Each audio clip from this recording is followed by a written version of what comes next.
ছুটির শেষ দিনেও পর্যটকের ঢল রাঙামাটি, বান্দরবান ও কক্সবাজারে। দূর দূরান্ত থেকে আসা অগণিত পর্যটকের কোলাহলে মুখর দর্শনীয় সব স্থান। প্রকৃতির নৈসর্গিক সৌন্দর্য উপভোগে ব্যস্ত সবাই। ছুটি শেষ হওয়ায় আজ থেকে কর্মস্থলে ফিরতে শুরু করেছেন অনেকে। কক্সবাজার ও 3 পার্বত্য জেলার প্রতিনিধির পাঠানো তথ্যচিত্র নিয়ে আলামিন শিকদারের রিপোর্ট। ছুটি শুরুর পর থেকে পর্যটকের আনাগোনায় মুখর রাঙামাটির দর্শনীয় সব স্থান। ঝুলন্ত সেতু, কাপ্তাই হ্রদে নীল জলরাশিতে নৌকা ভ্রমণ, পলয়েল পার্ক, আরণ্যক, সুবলং ঝর্ণা, সাজেক ও কাপ্তাইয়ে প্রকৃতির অপরূপ সৌন্দর্য উপভোগে দূর দূরান্ত থেকে এসেছেন অনেকে। নৌকো এবং বুট নিয়ে আমরা দীর্ঘ সময় রাতে অবস্থান করতে পারি এবং বিভিন্ন সেক্টরে যেতে পারি। মানে অনেক সময় এক একজন এক এক কাজে ব্যস্ত, কেউ ব্যবসা করি, কেউ বাইরে থাকি, প্রবাসী।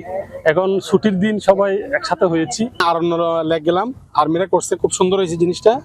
এখন যাব সুবলং ঝর্ণাতে, বিভিন্ন স্পট আছে, আদিবাসী পাড়া আছে, ওখানে যাব। বান্দরবানেও সব হোটেল মোটেল রিসোর্ট পরিপূর্ণ। পূজার ছুটিতে ঢল নামে পর্যটকের।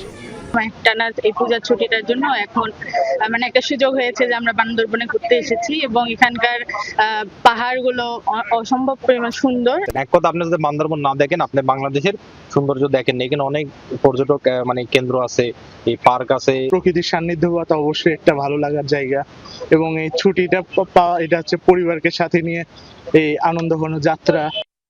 তবে খাগড়াছড়ির চিত্র ভিন্ন।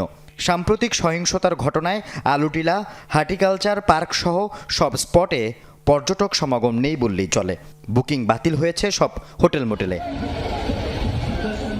কক্সবাজার সমুদ্র সৈকতের কলাতলি, লাবণী ও সুগন্ধা এই 3 পয়েন্টে তো আছেই পরিবার পরিজন, বন্ধু বান্ধব, ভ্রমণপ্রিয় মানুষ ভিড় করেছেন ইনানি, হিমছড়ি ও পাটুয়ারটেকে। তবে শনিবার ছুটির শেষ দিন, রোববার খোলা কর্মস্থল, ফলে কক্সবাজার ছাড়তে শুরু করেছেন বেশিরভাগ পর্যটক। আল আমিন শিকদার, যমুনা নিউজ।